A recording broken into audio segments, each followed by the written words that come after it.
Good day po sa ating lahat. Then, ang ating vlog po ngayon is mag-upgrade po tayo ng ating nabili na speaker na 3-way po.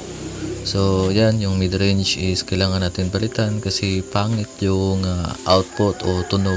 Yan, kasi naka 3.3 microfarad po yan. So, kailangan natin palitan ng pang mid-range na 6.8 microfarad. So, antabayan nyo lang.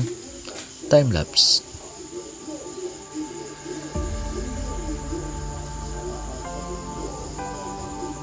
So by the way guys, ang ginamit ko dyan is yung Phillips screw.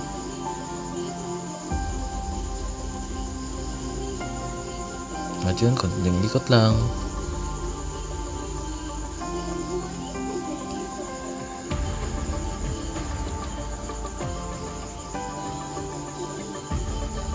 At yun last screw. So tanggalin na natin. So ayun, nakalimutan ko pala yung cutter, kaya balik muna.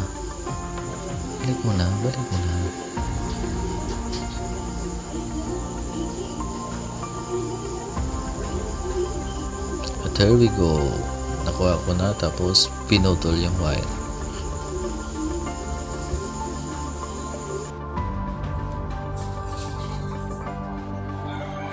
So ito na po siya, natanggal ko na. So tingnan po natin, ito po yung mid-range. So tingnan po natin.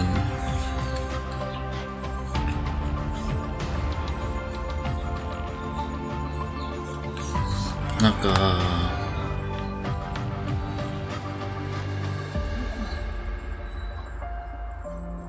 3.3 microfarad. So papalitan po natin ito. Tapos ito din yung sa kabila.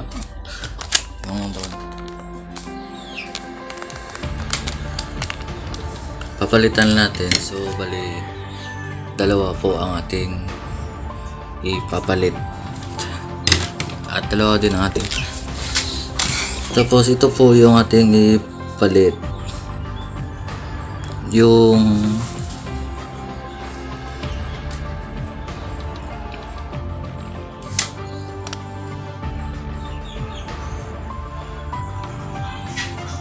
itong